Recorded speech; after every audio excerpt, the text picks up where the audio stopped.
Bom dia, boa tarde, boa noite. Sejam muito bem-vindas e muito bem-vindos a mais um episódio do Prototipando. Prototipando é um espaço onde a gente conversa com diversas pessoas que trabalham com transformação de negócios, com inovação, com processos e gestão de mudança dentro do cenário corporativo, público, enfim. A nossa ideia é a gente entender os pormenores desse tipo de processo, como que as transformações e mudanças elas realmente acontecem. Hoje eu conversei com a Natália Nunes, ela é diretora executiva da Arta, que é um grupo estratégico que orienta marcas e soluções através dos novos papéis de saúde em nossa sociedade. Ela também é professora de MBA de Healthcare Innovation na USP e no Instituto Butantan. A conversa com a Natália ela tem uma particularidade interessante, porque a Natália ela é uma grande conhecedora do setor e é uma intermediadora nesse processo. Ela conhece realmente os caminhos por onde essas mudanças e inovações elas acontecem. Então, a conversa foi interessante porque ela trouxe uma perspectiva de quem está dentro desse ecossistema e de quem olha para ele tanto de uma perspectiva de dentro para fora quanto de fora para dentro, pela especialidade que ela tem no setor. Então, eu recomendo ouvir o episódio com a Natália, olhando especificamente para isso, porque ela traz informações e dicas que são muito interessantes para o nosso cenário. Então, sem mais delongas, deixo vocês com Natália Nunes. Um, dois, três, prototipando. Natália, mais uma vez, obrigado por topar fazer esse bate-papo. Eu estou super animado aqui para a gente entrar no tema. Imagina, obrigada a vocês pelo convite. É um prazer estar aqui com vocês. Show. Natália, conta um pouquinho da sua história para quem está ouvindo a gente. Enfim, você acabou de contar para mim ali nos bastidores, mas conta um pouquinho sobre a sua trajetória e como, da onde que você topou com inovação, o que que você está fazendo hoje, enfim, dá uma noção de presente, passado e futuro da Natália para a gente. Perfeito. Eu sou fonoaudióloga de formação, comecei a trabalhar na Fono, comecei a fazer faculdade de fonoaudiologia por causa das artes, não tinha nada a ver com saúde, mas no meio da faculdade eu descobri o setor de saúde num contexto de gestão, num contexto de tecnologia, e aí eu me apaixonei, completamente me apaixonei. Quando eu estava saindo da faculdade, eu fui convidada para entrar numa operação que estava trazendo um grande evento de inovação para o Brasil. Isso a gente está falando de 2013, quando não existia esse contexto de inovação que a gente tem hoje, não tinha venture capital especializado em saúde, não tinha área de inovação dentro das instituições, isso não era um contexto que existia. E aí eu fui trabalhar nessa empresa, a gente acabou criando alguns dos eventos aí mais relevantes no setor de inovação de saúde do Brasil, dentre eles o Healthcare Innovation Show, tá há muitos anos aí dentro do mercado. Acabei conhecendo muita gente, acabei trabalhando com muitos contextos diferentes depois disso, depois que eu parei de trabalhar com esse evento. Abri uma consultoria para trabalhar com o mercado brasileiro e o mercado americano, especialmente, num contexto de inovação, em que a gente cria um ambiente perfeito, um caldeirão perfeito para a inovação acontecer. Seja ele inovação corporativa, seja ele inovação aberta, seja ele uma startup, por exemplo, tentando colocar seu produto dentro do mercado de saúde brasileiro ou americano, né? Então, a gente trabalha muito nessa zona cinzenta entre todos os stakeholders aí do setor de saúde para fazer essa engrenagem rodar, para fazer essa mágica que não é nem um pouco mágica acontecer. Sim, tem muito trabalho envolvido, né, Natália? Tem muito trabalho, tem muita reunião, tem muita gente que precisa topar fazer alguma coisa acontecer e a gente precisa fazer essa máquina girar, acho que com os melhores acordos possíveis para todo mundo. Interessante você ter falado isso, Natália. Eu queria entrar nessa, assim, como é que era no passado? Porque você viu uma história acontecer e você construiu uma história, né? Você é, enfim, um agente nessa construção. É, Como é que foram as tomadas de decisão, assim? Como é que era no passado? Como é que é hoje? O que que você está vendo no futuro? Porque quando você falou muita gente tem que topar, eu imagino que muita gente não topou no passado por algum motivo, muita gente está topando hoje por algum motivo. O que que você pode contar para a gente sobre isso? Quando a gente fala de curva de adoção de tecnologia para todas as áreas, né, para todos os setores, a gente tem aquele mapinha, né, da curva. Então, os early adopters, todo mundo que topa entrar um pouquinho depois, os inovadores, a grande massa, depois as pessoas que são mais resistentes. O setor de saúde não é diferente disso. Então, lá atrás, a gente contava com os early adopters para topar algumas coisas para fazer acontecer. E a inovação, ela vinha muito das grandes corporações, né? Ela vinha muito dos grandes hospitais, e a gente precisava que isso acontecesse para a inovação acontecer junto. Então, eu precisava que uma Medtronic fizesse alguma coisa, eu precisava que uma Roche fizesse alguma coisa, eu precisava que um hospital Albert Einstein fizesse alguma coisa para a inovação começar a ganhar escala, começar a ganhar credibilidade, porque a gente tinha muita dificuldade a gente ainda tem, mas a gente tinha muito mais dificuldade de avaliar que inovação que fazia sentido para o setor. A gente tinha muito menos massa crítica, no sentido de o que faz sentido para a minha organização, o que faz sentido para o meu contexto clínico. A gente não tinha muito essa visão, né? A gente foi pegando isso dos Estados Unidos, a gente foi pegando isso da Europa, a gente foi aprendendo com como a inovação acabava acontecendo aqui no Brasil, até a gente ganhar uma maturidade grande o suficiente para ter discussões hoje, por exemplo, de avaliação de tecnologia e retorno sobre investimento, coisas que não aconteciam naquela época. A gente não tinha muito, nem tecnologia para acompanhar esses recursos e esses retornos ao longo do tempo, nem cultura de inovação para fazer isso acontecer. Essa história do errar rápido, por exemplo, que a gente fala muito na inovação. Não, na saúde, esse é um tema muito, muito delicado, porque a gente não pode errar rápido com o paciente. Sim. Eu posso causar uma dor para aquele paciente mais rápido, eu posso causar um malefício para aquele paciente mais rápido. Então, a inovação, ela aconteceu muito nos porões da saúde, assim, no back-office, ela acontecia no administrativo. Até hoje a gente consegue ver esses impactos, a gente consegue ver esse reflexo dentro da área clínica, de fato, dentro da eficiência, da efetividade do cuidado. Então, a gente foi vendo essa evolução, que ela foi entrando aos poucos, conseguindo encontrar seus lugares, conseguindo criar uma cultura, até, de fato, virar acho que primeiro uma cultura dentro do setor, né? O setor passou a olhar a inovação de forma diferente, e além disso uma área de especialidade de fato, assim, a gente está falando, inovação precisa acontecer dentro da organização inteira, mas a gente precisa ter algumas pessoas que estão encabeçando esse processo, que estão olhando esse processo de forma um pouco mais cuidadosa. Então, hoje a gente vê isso, naquela época não tinha. Interessante. E nessa evolução, para onde você viu que o conceito ele se expandiu? Porque é o que você trouxe, né? Às vezes a inovação ficava muito ali no back-office. Para onde ela foi e para onde você está vendo ela se derivar? Para onde você está vendo ela ir para o futuro? Não, perfeito. A gente viu ao longo do tempo algumas coisas isoladas, né? Então, algumas soluções, uma inovação mais incremental. E aí, ao longo do tempo, a gente foi começando a explorar um pouquinho mais, dentro dessa história de back-office, inovação para aumento de produtividade, inovação para redução de desperdício. Não vou te dizer que a gente superou essa fase, porque não superou. A gente ainda tem muita coisa acontecendo nesse sentido, porque o setor de saúde ele é construído com incentivos desalinhados. Então, tem muita desconfiança entre todo mundo. Você imagina que um hospital ganha mais dinheiro e tem mais receita no final das contas se ele deixa o paciente mais tempo internado, por exemplo. Cada dia de internação é mais receita para o hospital e é mais despesa, por exemplo, para uma operadora de saúde. Então, claramente, esses dois players vão ficar brigando para ver se, por exemplo, aquele dia de internação fez sentido, se aquela alta mais cedo fez sentido.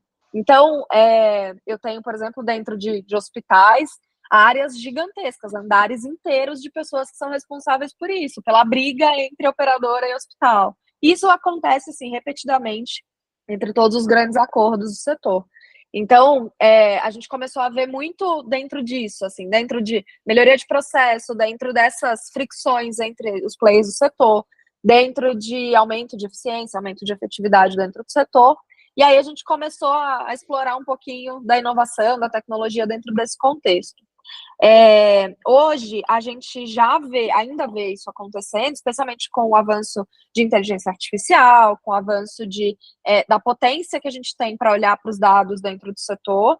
Então, a gente está explorando um pouco mais disso dentro do back-office, dentro dessas questões de aumento de produtividade, redução de desperdício, mas a gente já tem um espaço mental e um espaço até de necessidade dentro do setor, porque é um setor muito pouco sustentável do ponto de vista de custo, a gente já começou a olhar para a área clínica. Então, o setor de saúde ele é um setor mega focado em alta complexidade. Ele não é um setor baseado em epidemiologia, por exemplo. A gente não tem hospitais específicos e construídos, instituições específicas e construídas para a demanda epidemiológica que existe no país. A gente tem hospitais e instituições que trabalham de acordo com as áreas que trazem mais receita, de acordo com as áreas de mais complexidade. E aí, a inovação também acompanhava esse caminho, né?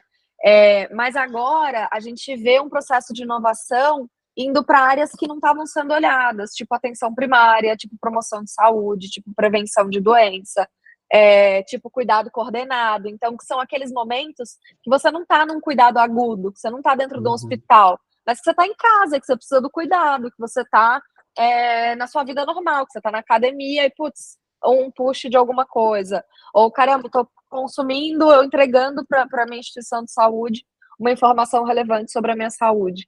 Então, a gente, dentro do setor, brinca que aquele chapéu que a gente entendia como saúde, dentro do conceito de Ministério da Saúde, ele é muito mais expandido agora, né? A gente falar de saúde, a gente tem que falar de cinema, a gente tem que falar de academia, a gente tem que falar de escola, a gente tem que falar de outras coisas que não são o hospital, que não são os grandes centros clínicos, sabe? Então, a gente, ao mesmo tempo que está expandindo o uso de tecnologia, a gente também está expandindo o conceito de saúde para deixar ele mais até equiparado com o que, de fato, a Organização Mundial de Saúde preconiza como o que é saúde, né? Que não é uma ausência de doença, mas é um bem-estar físico, psíquico, social, que torne a vida dessas pessoas melhor. E o que falta, Natália, na sua visão, o que falta para os grandes players do mercado, para quem movimenta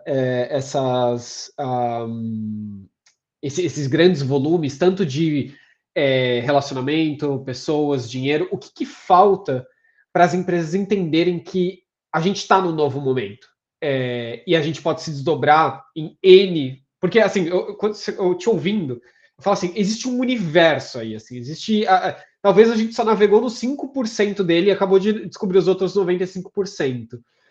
Falta alguma coisa para os tomadores de decisão dessas empresas ou de quem movimenta, faz grandes movimentos, tanto acho que no setor regulatório, quanto no setor de quem provê serviços, produtos, etc.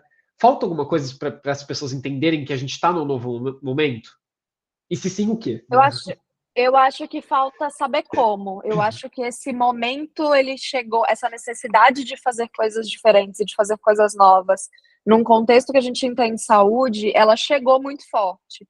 Na pandemia, a gente teve uma mudança muito grande, né, de conceito de saúde, de noção de cuidado de saúde. As pessoas não podiam ir para os hospitais. Então, a gente precisou digitalizar razoavelmente o setor, né? A gente tem muita coisa para fazer, mas a gente aprovou, por exemplo, a telemedicina, a Anvisa tem uma regulamentação para software como dispositivo médico, podendo dar essa possibilidade de você ter softwares com algoritmos que apoiem a decisão do cuidado, que acompanhem o paciente, que façam algumas outras coisas que a gente não precisa de um profissional de saúde ao vivo na sua frente para ter esse cuidado como ele precisa ser feito. Então, a gente aprendeu muito da pandemia para cá, só que tem muita dificuldade de escalar, tem muita dificuldade de provar os benefícios desses investimentos, porque a gente não está falando de investimentos tipo, eu tô com uma dor de cabeça, eu tomei um remédio, esse paciente, né, foi curado, foi resolvido esse processo, amanhã ele está no trabalho de novo, amanhã ele está na rotina dele de novo. A gente está falando, por exemplo, de pacientes que têm risco para diabetes. que eu faço com esse paciente? Como que eu consigo entrar num contexto de vida dele, conseguir conduzir para ele tomar melhores decisões, para ele ter melhores hábitos, guiando esse paciente ao longo do tempo. Eu preciso que seja um cuidado contínuo, um cuidado com outros tomadores de decisão e influenciadores ao redor do paciente também. Então, a gente não sabe como fazer isso, assim, sendo muito honesta. A gente tem estudos, tem discussões, tem modelos de saúde que eles são baseados nesse contexto, e aqui eu estou falando de saúde privada, tá? De saúde, a saúde suplementar no Brasil, complementar, suplementar. Eu não estou falando de saúde pública, porque a saúde pública ela já tem essa visão de atenção primária e de cuidado dos pacientes muito mais antiga, muito mais estabelecida. A gente, como setor privado, está aprendendo agora com o SUS, assim. Então, acho que acontece muito essa troca, porque isso não é 100% estabelecido dentro da saúde privada e já tem conhecimento dentro da saúde pública. Então, esse contexto é importante. E aí a saúde, ela está começando a adotar esses novos modelos. Então, eu tenho, por exemplo, uma área de saúde populacional dentro do Hospital Sírio-Libanês que atende clientes, empresas, na gestão do cuidado, na gestão da saúde. Então, você imagina, as empresas como entes engajadores dos funcionários dela para evitar que eles fiquem doentes. As escolas, as famílias, isso vai se desdobrando aí para tudo que a gente puder imaginar, né? Para tudo que der para ser feito. Mas a gente talvez não imaginaria há 10 anos o Sírio com uma área dessa, ou alguma outra instituição clássica de cuidado, de internação, de pronto-socorro, aqueles hospitais tradicionais que a gente conhece, se movimentando para ter outras ofertas para o setor de saúde que estejam mais alinhadas com esse novo momento, né? Uhum. E eu entendo que você é uma dessas intermediadoras, né? Acho que é legal essa imagem da zona cinzenta que você trouxe, porque realmente você é quem tem um dos barcos para fazer essa travessia, né? E a pergunta é como, né? Como é que você ajuda essas empresas a começarem a desbravar esses novos horizontes, essas novas formas? É via nível executivo, é via nível demanda, é via demanda de massa mesmo, ou pressão política? Como é que o seu radar ele funciona, Natália? Eu estou muito curioso para entender um pouco do teu radar. Cada situação ela precisa de uma solução diferente, né? Então eu tenho soluções, e aí, obviamente, eu, como Natália, não consigo resolver todas elas, mas a gente tem uma comunidade de pessoas ao redor que acaba conseguindo entrar em uma outra ponte aí que faça mais sentido. Mas às vezes a pressão ela precisa ser uma pressão de regulamentação, ela precisa ser uma pressão política. Então eu preciso ter um braço de relações institucionais e governamentais mais forte acontecendo. Às vezes eu preciso ter um caminho, por exemplo, de qual que é a proposta de valor da minha solução para XYZ, para aquelas 3 pessoas diferentes. Então, por exemplo, eu fiz um trabalho para um lançamento de uma vacina. Uma vacina que não é coberta hoje por plano de saúde, também não está disponível no SUS, uma vacina que o paciente precisa fazer de forma privada. Os acordos, e é uma vacina que, assim, de uma patologia, de uma doença que não tem grandes custos para o setor, mas ela traz muita dor para o paciente, que é a herpes zoster. Ela traz muita dor para o paciente ele fica mal, ele precisa passar, às vezes ele passa 1 ano, 2 anos sentindo dor. A gente não consegue quantificar o que é um paciente ficar 2 anos sentindo dor, mas do ponto de vista de custo, de pirona, talvez, um medicamento, um analgésico simples, né? Uma coisa que não tem um grande impacto orçamentário para o setor. Então, como que a gente constrói uma percepção de valor dentro de operadoras, por exemplo, dentro da Secretaria de Saúde, que seja, dentro de outros players, por exemplo, como que a gente faz esse trabalho junto com o médico, para o médico salientar da importância do paciente, que obviamente pode arcar com isso, tomar aquela vacina. E aí a gente constrói as estratégias que fazem sentido para cada um desses players, né? Aí eu faço um trabalho também com uma startup de inteligência artificial que olha dados de sangue para fazer gestão do risco oncológico de carteiras. Então, você imagina, tem o seu hemograma já no, sei lá, no laboratório da sua cidade. Você já fez hemograma por causa de uma consulta com o Nutri, por causa de uma consulta com o cardiologista, sei lá. Um hemograma, um exame de R$ 6, muito barato. Hoje existe um modelo, existem alguns, mas esse específico é um modelo já patenteado, já publicado na Nature, que é uma das principais revistas científicas do mundo, que olha para o seu dado de sangue, que já existe, você não precisa coletar nada novo, e consegue ver o risco, né, populacional, assim, de uma carteira de pacientes que podem já estar com câncer naquele momento que o exame foi coletado. Então, por que isso é importante? Né? Já tem mamografia, já tem X, já tem Y.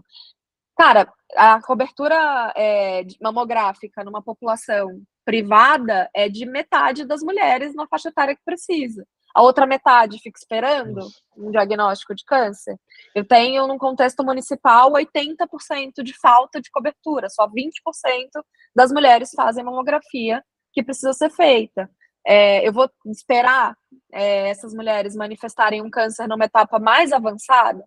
Então, nesse trabalho especificamente, a gente tem que provar valor da tecnologia, a gente tem que provar, ajudar a construir, tanto financeiramente quanto de impacto clínico, qual que é essa relevância dessa tecnologia. Por que essas pessoas, por que essas organizações precisam usar essa tecnologia? E aí a gente construir uma estratégia que tanto de conceito, né, de entrada de conceitos novos dentro do setor, quanto de lógica custo-efetiva, né? Então, a gente está falando de um processo de avaliação de tecnologia de saúde, a gente está falando de um processo de retorno sobre investimento, a gente está falando de um processo de evangelização dos profissionais de saúde e dos gestores.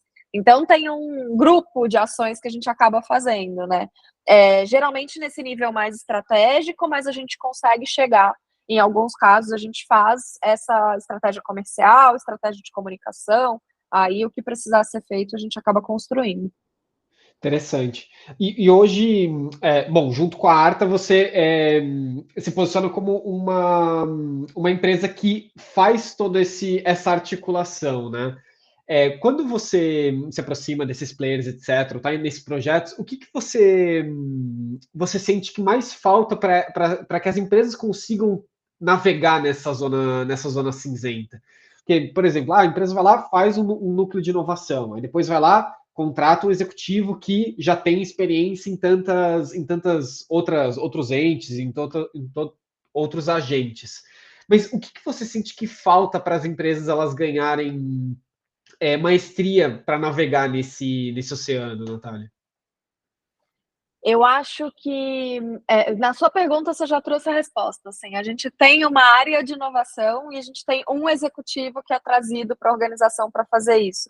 O restante da organização não pensa assim. O restante da organização está tentando fazer o dia chegar ao final sem ter grandes intercorrências de saúde, sem ter grandes intercorrências da operação, sem conseguir chegar ao final do dia. A gente entende que as equipes de saúde, as equipes administrativas que trabalham com o setor, elas estão com um número de atividades e uma responsabilidade em cima das costas deles muito grande. Então, isso é compreensível. O que falta é conseguir fazer isso navegar dentro das organizações, além desse primeiro executivo, além dessa área de inovação. Porque senão a gente cai acho que na questão da inovação que acontece em todo contexto, né? Em todos os setores. Deixa os meninos da inovação lá na sala, sabe? Deixa eles brincarem com post-it lá na sala. Não é isso que a gente quer. A gente não está falando de inovação, inovação de gaveta. A gente está falando de inovação que muda a vida das pessoas. A gente está falando de inovação que tem capacidade de testar dentro das empresas e de ganhar escala. Isso é uma coisa que, assim, é um grande clássico para o contexto de inovação em saúde. A gente consegue fazer piloto a rodo. Mas como que a gente consegue evoluir da etapa de piloto para ter uma escala desse projeto? A gente tem com grandes grupos hospitalares, e não só hospitalares, né, mas grandes grupos de saúde, isso acontecendo de forma muito clara, assim, eu testei num hospital, a gente conseguiu aprovação para testar no hospital. Aí, provou custo-efetividade nesse hospital, provou eficiência dentro da operação. não consegue desdobrar para os próximos, porque não é prioridade de ninguém, assim, tá tudo acontecendo do jeito que sempre aconteceu, tá tudo acontecendo da forma que é para acontecer, sabe? Então, essa tendência à inércia e essa tendência a manter tudo como tá, é uma coisa muito forte dentro do setor, pela natureza do setor, pela tradição, pelo tradicionalismo que as equipes de saúde são educadas a ter. A gente precisa, imagina, novas técnicas de saúde, elas acontecem com estudo clínico, elas acontecem com produção científica, é uma coisa que demora tempo. Aí chega uma startup e fala que semana que vem você vai estar fazendo uma coisa do jeito diferente, calma lá, né? Como que a gente faz isso acontecer? Sim, existe uma pressão pelo resultado de curto prazo e pelas maneiras tradicionais de se fazer a coisa, né? O business as usual, que é um buraco que vai sugando a força, né? E aí eu vejo que muitas empresas falam assim, não, então peraí, vamos isolar a galera que tem menos pressão de curto prazo, bota num CVC, coloca num projeto de inovação corporativa, mas não traz essa galera para o lugar de pressão de curto prazo, né? E eu acho que é esse movimento que, enfim, a gente tenta fazer, né? E para que a gente consiga falar sobre, legal, qual que é o resultado de curto prazo que a gente precisa gerar, o que a gente precisa gerar para a Sim. organização em termos de visão, né? De médio e longo prazo, e como é que a gente traz essa galera para nutrir, para trazer ideias, para trazer conceitos e modelos para que algo diferente seja feito, né? Sim, eu estava em conversa com um executivo de uma grande instituição de saúde na semana passada e ele assumiu uma área de inovação. E ele é um cara de setor, assim, ele é um cara de gestão em saúde, ele não é um cara de inovação. E a princípio, ele estava me contando a história, né? Ele falou assim: eu recusei a primeira oferta que me fizeram. Eu falei, eu não sou um cara de inovação, assim, não é isso que faz sentido dentro da minha carreira e das minhas experiências, né? Do que eu trouxe até aqui. E aí o presidente da organização voltou para ele e falou assim: eu preciso de uma pessoa que consiga olhar a inovação aplicada ao nosso negócio. Eu preciso de uma pessoa que consiga trazer esse contexto de o que é novo lá fora, como que a gente escala aqui dentro da organização. Porque senão a gente vai continuar como organização de saúde, como empresa de saúde, avaliando startup que nem VC, que nem Venture Capital. E não é isso que eu preciso aqui dentro. Se a gente quiser ter um CVC, se a gente quiser ter um VC aqui dentro, tudo bem. Mas, assim, não é essa a necessidade da área de inovação deste grande grupo de saúde, assim. E aí eles até dividiram, que também é um clássico do setor, né? Ter inovação junto com saúde digital. Eles dividiram as duas coisas. Inovação é inovação. O que tem de novo? Como que a gente traz isso para dentro? Como que essas novas tecnologias ecoam dentro das áreas da instituição? Saúde digital é operação. A gente está falando de telemedicina, a gente está falando de diagnóstico à distância, a gente está falando de uso de dados, a gente está falando de outras coisas, e às vezes essas coisas vão conversar, né? Muitas vezes elas vão conversar. Sim. Boa parte da inovação a gente está falando de saúde digital. Mas não necessariamente as duas precisam operar dentro da mesma lógica, dentro da mesma rotina de time. Sim. Nossa, uma visão esclarecida essa. Fiquei surpreso. Eu também. Falei, nossa, que clareza. Não é tão comum, não é tão comum. Geralmente as coisas acabam se misturando ou de fato ficando muito isoladas, né? E aí acontece esse problema. Você avalia uma inovação, mas avalia para quê? Porque você sabe que você não vai incorporar essa inovação dentro da sua operação. Claro, e assim, às vezes a gente está falando de um grupo de executivos, sei lá, 40, 50 pessoas, dentro de uma empresa que tem 60 mil, 50 mil, 40 mil pessoas, né? E É quem isso. tem a informação necessária, normalmente está na ponta, né? E aí o fluxo dessa informação, ele vai se perdendo, vai se desviando, ou vai se omitindo porque tem que entregar o resultado no fim do mês e eu vou vender o que está logo aqui na minha frente para cumprir esse resultado, e a gente fica nesse ciclo vicioso, né? É isso, exatamente isso. A gente. E assim, eu entendo também que nem toda organização vai tomar esse posicionamento específico. Tem organizações que funcionam de outras formas e que funcionam bem de outras formas. Tem inovação que tem os seus próprios CVCs e que isso se integra de forma razoável ou legal com as operações. Tem instituição que tem sua aceleradora interna, tem tudo. Assim, a gente tem um grupo de coisas que de organizações que funcionam olhando o mercado de inovação de forma muito diferente. E eu acho isso muito legal porque você respeita a cultura da organização. Você respeita a forma como aquela organização ela incorpora, avalia, olha a tecnologia, né? Então, eu acho que tá tudo bem, assim, não tem uma receita de bolo, não tem um caminho que vai responder a questão da inovação para o Brasil inteiro, assim, acho que não é sobre isso. Claro, claro, cada ecossistema é único, cada, enfim, empresa é única, né? Eu acho que existe uma maturidade em relação à visão do contexto, né? A gente está falando sobre um contexto complexo, em que tem diferentes derivações, são diferentes loops, né? Não são contextos sequenciais, né? Lineares, em que uma coisa vai gerando a outra, né? Então a gente Sim. precisa Não, abraçar essa e, é- complexidade. e essa é uma questão também super importante, porque eu vejo muito nos profissionais. Eu trabalho nessa zona cinzenta, a minha formação ela também é um pouco cinzenta nesse sentido. Não é cinzenta, mas assim, meu trabalho é sempre muito voltado para inovação. Mas a minha formação acadêmica ela é uma formação até bastante tradicional. Eu fiz MBA em Economia e Gestão de Saúde, eu fui olhar para índice, eu fui olhar para dado, eu fui olhar para ver como o setor avalia econômico e financeiramente as questões de saúde de forma geral. A gente não falava de inovação nesse contexto, nessa formação. Hoje eu trabalho, eu faço mestrado na área de oncologia de uma universidade super tradicional, federal, dentro da Faculdade de Medicina, estudando como as organizações podem digitalizar o processo, mas assim, lidando com um programa de mestrado, lidando com pessoas dentro da organização que são super tradicionais, assim, que são da medicina. Então, eu acho que falta muito isso. Geralmente, as formações de inovação são formações de inovação, e vai, sabe? E as formações clínicas são formações clínicas, e vai. E aí, as pessoas, elas não conseguem trabalhar em conjunto. A saúde, a gente vê muito isso em outros setores, né? Eu trago alguns exemplos até tipo, da publicidade.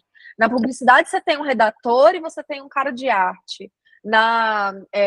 Sei lá, em outras áreas você tem um cara que ele é bom de técnica e você tem um outro cara que ele é bom de gestão.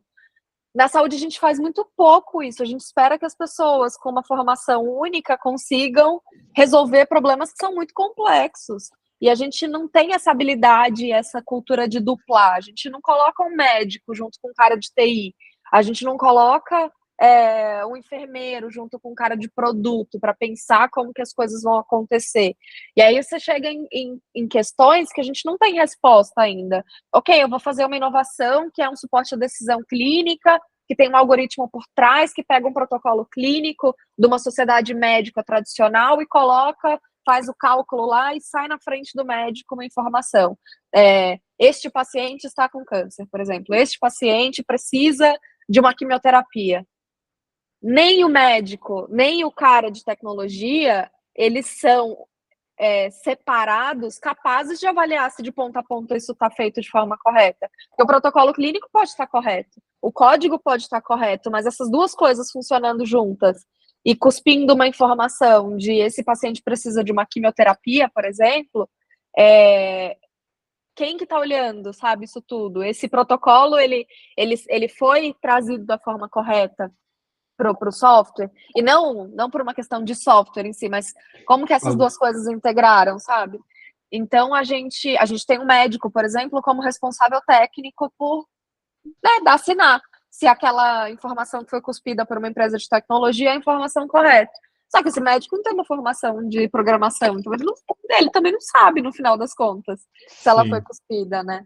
Então, você tem a necessidade da autonomia do profissional que está lá na ponta, da autonomia desse profissional que é responsável técnico para olhar contexto de inovação de forma de adoção de tecnologia de forma um pouco mais robusta. Aí você vai ganhando umas necessidades e umas complexidades dentro do setor que a gente ainda precisa aprender.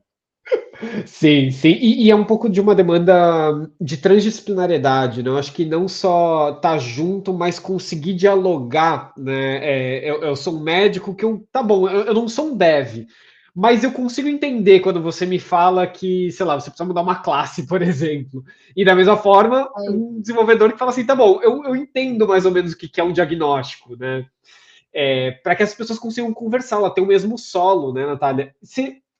Eu acho que a minha pergunta para você, ela vai um pouco nessa direção, que eu acho que todo cenário em que a gente tem uma certa nebulosidade, etc., acho que todas as histórias que a gente ouve, elas vão tirando um pouco a neblina da nossa frente, né? O que você tem de história? Qual que é a primeira história que vem em mente quando a gente fala sobre essa necessidade de ser transdisciplinar? Onde você viu isso dar certo em algum momento da sua jornada ou de algum trabalho que você faça na Arta hoje? Eu acho que em vários contextos, em vários momentos, a gente tem visto, né, o setor de saúde mudando muito e muito rápido nos últimos anos. Eu acho que quando a gente viveu o grande boom da Covid, a gente viu isso acontecendo de forma muito clara, porque a gente precisou que profissionais aprendessem sobre uma nova doença, aprendessem a tratar, examinar e a tratar uma nova doença, que o setor de saúde, aí até é um elogio bem importante, assim, um avanço muito importante que o setor público fez no sentido de permitir que aquele cartão, aquele aplicativo que você tinha seu comprovante de vacinação tivesse disponível tão rápido para todo mundo, conseguindo um feito que eu acho que poucas vezes na saúde a gente teve, de interoperabilidade de dados, de integração de dados, desde uma UBS, desde um posto de saúde, até o aeroporto, assim, até todo mundo ter informação de saúde, que era importante, sanitariamente, que era importante, como promoção e prevenção de saúde. Acho que esse é um caso nacional, assim, que a gente viu muito grande. Também nacional, o caso de transtorno do espectro do autismo, porque teve uma mudança na regulamentação, ampliando o acesso desses pacientes a tratamento. A gente no último ano, ou nos últimos 2 anos, teve um impacto de que o transtorno do espectro do autismo, eu vou chamar de TEA, o TEA ele tinha 1% de custo dentro do setor. Agora, em alguns casos, ele está superior aos custos de tratamento com câncer para tratar pacientes que têm alguma questão alguma condição, né, dentro do espectro do autismo. Eu acho que é uma das primeiras grandes vezes que a gente está precisando não só de uma interação clínica, tecnologia, gestão. A gente está vendo dentro da área clínica uma necessidade gigantesca de apoio das outras especialidades não médicas. Então, o médico, o que era feito pelo médico antes dessa mudança da regulamentação, continua sendo feito, mas o grande impacto ele está porque o paciente precisa de um apoio fonoaudiológico, ele precisa de um apoio psicológico, ele precisa de um apoio de fisioterapeuta, ele precisa de um apoio de outras especialidades que a gente olhava muito pouco, né, dentro do setor de saúde. Então, essa mudança é gigantesca, assim, os grandes desafios e as grandes problemáticas do setor, elas não são numa caixinha, elas são essa comunicação, elas são essa articulação entre diferentes profissionais, diferentes organizações, diferentes ecossistemas de saúde. Não dá mais para fazer inovação, primeiro, que traga mais custo para o setor, e segundo, que seja uma inovação feita sozinho. Assim, a gente deixou a colaboração, a integração, ela deixou de ser uma palavra bonita falada em discurso de saúde, e ela passou a ser uma necessidade real para a sustentabilidade do setor, porque não tem condições do setor achar que todo mundo precisa ficar doente para ir numa instituição, para estourar um diagnóstico tardio para você tratar aquela pessoa, sabe? Você precisa olhar para outros pontos. Então, não dá para fazer isso sozinho, não dá para fazer isso só com profissionais médicos, não dá para fazer isso só com profissionais de gestão. Você precisa de todo mundo trabalhando junto para que isso aconteça. E aí a gente começa a entrar numa seara que é não só um diálogo entre entes de uma mesma organização, de organizações parceiras, mas é colocar gente que não é parceiro para sentar na mesma mesa, né? E isso envolve uma tomada de decisão. Você falou, é o hospital puxando de um lado, a seguradora do outro. Isso envolve uma decisão madura de como que a gente vai lidar com isso. Hoje, como é que você vê o mercado tomando essa decisão, Natália? Como é que você vê os executivos ou as pessoas que estão sentadas nesse processo de decisão de, tá bom, vamos sentar junto com quem a gente não sentava antes? Você vê isso Sim. acontecendo? Isso não está acontecendo? Isso está amadurecendo? Sim, tá amadurecendo, na velocidade que eu gostaria que estivesse? Não, mas tá acontecendo. Existe um conceito em saúde que chama valor. É um conceito que parece etéreo, assim, mas existe uma fórmula para se calcular valor. Nessa fórmula você tem questões que são de custo, de qualidade do cuidado, de experiência do paciente. Agora a gente está olhando para a experiência das equipes de saúde também cuidando daquele paciente. Então é de fato uma fórmula que você precisa de informação de vários lugares para calcular se aquilo, por exemplo, teve valor para aquele paciente ou não teve valor. Uma das coisas, por exemplo, é pertinência. Não adianta eu te chamar hoje e falar, Pedro, eu vou fazer uma cirurgia de coluna em você. E aí você me fala, mas eu não preciso. Eu vou falar, mas vai ser incrível, você vai sair ótimo depois. Eu vou falar, eu não preciso. Esse é o primeiro ponto, assim, a pertinência de um procedimento, a pertinência de alguma coisa dentro do setor. Parece muito claro, mas assim, a gente tem instituições de saúde que 30% das cirurgias de coluna, elas não são necessárias, porque você é bom, né, financeiramente, que traz Uhum, receita. É bom aqui, né, sim. falando entre aspas, se as pessoas estiverem só ouvindo a gente. É bom porque traz receita, então para a operação tá tudo certo, mas é extremamente prejudicial para o paciente. Aquele paciente não precisa de uma cirurgia de coluna. Então, as pessoas começaram a ter essas discussões difíceis de, olha, seu paciente não precisa disso, seu paciente não precisava tomar tal medicamento, seu paciente não precisava ficar internado. Do mesmo lado, as instituições falam, olha, eu sei, operadora, que você não quer bancar isso agora, mas assim, isso é melhor para o paciente daqui a 2, 3 anos. Eu não estou só curando a dor dele, mas eu estou evitando que essa patologia, essa doença tenha uma complicação lá na frente. Então, eles começaram a sentar para ter essas conversas difíceis, e aí tem uma linha mestra para essa discussão, que é a discussão de remuneração no setor, né? A remuneração, ela é baseada hoje é um pouco mais mista, mas tradicionalmente, no que a gente chama de fee for service, que é pagamento por procedimento. Então, eu boleto, né? Você entra no hospital, você entra com uma conta em branco, ele fala, usei uma gaze, usei um esparadrapo, usei uma hora do meu profissional médico, usei uma hora da minha sala de atendimento, por exemplo. Eu termino isso, mando para a operadora me paga e fala assim, senhor, tá aqui o pagamento para tudo isso que você tem. Não faz sentido nenhum do ponto de vista de cuidado, do ponto de vista de relacionamento entre essas entidades, do ponto de vista de cuidado para o paciente, não faz sentido esse modelo. Então, a gente está evoluindo para um modelo que é mais baseado em performance. E até chegar em algum momento no modelo mais baseado em valor. Então, o que tem sido feito? Em vez de você entrar, vou falar de um contexto que nem é uma doença, mas é uma condição de cuidado, né?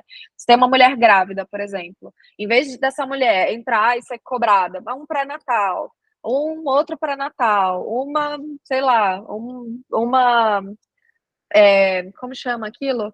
Aquela paletinha que se usa para Ah, olhar a língua do paciente, uhum. sabe? Então, uma daquelas, check, check, check. Em vez de você fazer isso, as instituições elas estão combinando agora o jogo. Então, eu falo, para uma paciente, na média, você gasta isso aqui. São 5 consultas de pré-natal. Tô falando qualquer coisa, tá, Uhum. gente? Eu nem tive filho, nem sou ginecologista, então tô falando, sendo, né, Uhum. mais aleatória aqui nos itens. Mas são 5 consultas de pré-natal, são 10, sei lá, itens X que a gente vai usar, Uhum. são 10 horas de consulta, aí eu tenho um parto que são tantas horas, tantas coisas. Então eu não cobro mais pelos itens separados, eu cobro pelo todo. A gente faz um acordo, todo mundo senta, olha, fala, ok, uma paciente grávida custa isso. Então a operadora vai e retorna para o hospital esse valor. Se tem uma intercorrência, tem os acordos combinados. Se é, por exemplo, por falta de gestão do hospital, então é uma paciente gestante que apresenta diabetes. Ele sabe que ele vai precisar fazer um pouquinho mais com essa, porque numa saudável ele também faz um pouquinho menos e tá tudo bem, assim, ele se organiza dentro daquele acordo financeiro. Então ele não vai cobrar mais para a operadora porque a paciente veio um dia a mais na instituição, sabe? E aí começaram a fazer esses acordos e começaram a entender onde que estão os outliers, onde que estão as coisas que fazem sentido, onde que estão os protocolos clínicos que fazem sentido. Não é mais só o médico dentro do consultório que, eu decidi que eu vou pedir isso e pronto. Tirei da minha cabeça. Não, você tem diretrizes clínicas, você tem protocolos clínicos para ser feito o que realmente importa. É o cuidado certo na hora certa para o paciente certo, sabe? Não é nem mais nem menos, nem uma quimioterapia a mais para aquele paciente, nem uma quimioterapia a menos, nem uma consulta a mais, nem uma consulta a menos. E isso vai se desdobrando para todas as coisas do setor. Interessante isso, Natália.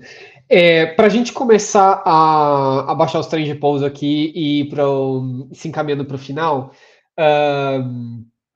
eu queria te pedir um pouco do caminho das pedras. Se alguém quiser entrar em contato contigo, conhecer mais sobre o seu trabalho com a Arta, o que vocês fazem, como é que as pessoas te acham. E eu sempre peço uma dica do que você está lendo, o que você está vendo, o que você vem ouvindo ultimamente, de cultural, pode ser fora do ecossistema de negócio, etc. Enfim, você citou aí que você tem um caminho cultural também que eu queria te ouvir. Mas é isso, o que você vem vendo e como é que as pessoas te acham? Perfeito. Não, vamos lá. As pessoas me acham mais fácil no LinkedIn, é o lugar que eu tô o tempo inteiro. Vão ver meu trabalho lá, vão ver tudo. Então, se quiserem, o link pode ficar disponível, tanto o meu pessoal quanto da Arta. Tem publicação, tem participação em evento, tem todos os conteúdos que a gente acaba conversando e convidando pessoas também para fazer parte disso. Que é isso, assim, a gente trabalha muito num conceito de ecossistema, então, sozinho a gente não é ninguém lá dentro, assim, a gente realmente valoriza muito isso. E aí eu vou trazer duas indicações que são uma pertinente ao setor, que eu acho que é uma que pouca gente ainda olha, pouca gente ainda lê, mas é um livro chamado Outlive, eu acho que é Outlive, na verdade. É do Peter Attia, é um autor que é um médico, ele veio do mercado financeiro, mas ele decidiu estudar saúde e ele começou a entender o que dentro de saúde faz você viver mais e melhor. Então, quais são os grandes pontos dentro da sua vida que fazem você viver mais anos e com anos de mais qualidade? Então, olhar a nutrição do ponto de vista integrado ao cuidado de saúde, olhar exercício físico de um ponto de vista integrado de cuidado de saúde. E não é um livro de autoajuda, assim, é um livro de realmente a percepção da sua saúde como paciente até, como que eu consigo fazer uma melhor gestão da minha saúde, como que eu consigo me planejar para viver mais e melhor. Quem que eu preciso procurar, o que eu preciso olhar. Então, acho que isso também vai num conceito de saúde que é super importante, que é o cuidado, o autocuidado, né? Como que o paciente também se responsabiliza pelo seu próprio cuidado e não deixa só a bomba no setor de saúde, assim, como que ele se empodera disso. Então, essa é a primeira coisa. E aí tem você falou assim desse meu lado cultural, né? Meu lado das artes, ele não fugiu de mim, não, ele tá aqui. Eu tenho bastante curiosidade, bastante interesse nas artes plásticas, especialmente. E aí, uma coisa que eu acho muito curioso é que eu trabalho com inovação de ponta, né? Eu trabalho com tecnologia, eu trabalho com as coisas mais etéreas possíveis, assim, no sentido físico, né? No sentido material.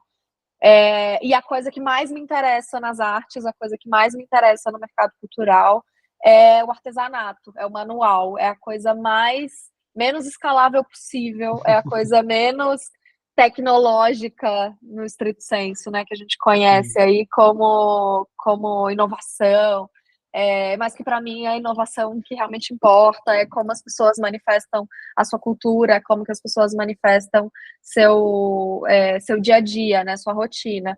E aí eu sou especialmente apaixonada por um lugar que chama Ilha do Ferro, que é um lugar no interior do Alagoas, na beira do Rio São Francisco, que tem artesãos maravilhosos, assim, e a economia da cidade, ela se reconstruiu ao longo do tempo, depois da pesca, depois de todas essas coisas tradicionais, né, de subsistência, de sobrevivência, ela cresceu em cima do artesanato, então procurem essas pessoas, esses nomes, que são pessoas incríveis produzindo arte no seu conceito mais vida, sabe? Mais dia a dia. Então, eu sou completamente apaixonada.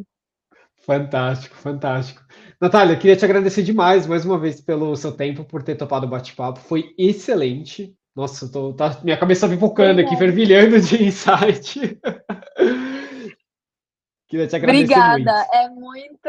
É muito maluco, né? Porque a gente é paciente no final das contas. A gente é o mais interessado nesse setor que pode Sim. existir. Então, quando a gente começa a ver essas coisas, uma caixinha de Pandora se abre, assim. Então, é um prazer compartilhar isso com vocês. E quem tiver mais curiosidade, quem quiser continuar essa conversa, eu estou super à disposição. Muito bem, pessoal. Essa foi a conversa com a Natália Nunes. Se você quiser, enfim, entrar em contato com ela e conversar com ela, entender um pouco mais de como que ela trabalha, os contatos dela também estão aqui na descrição do nosso episódio. E eu aproveito aqui para também fazer um jabá nosso. Se você tiver interesse em conhecer um pouco mais sobre a Ensaio, como que a gente trabalha, como é que a gente aborda transformação de negócios, a gente também tem alguns links às nossas redes sociais, site, direcionamento na descrição aqui do nosso episódio. É isso, pessoal. Agradeço o tempo de vocês. Um abraço e até o próximo Prototipando.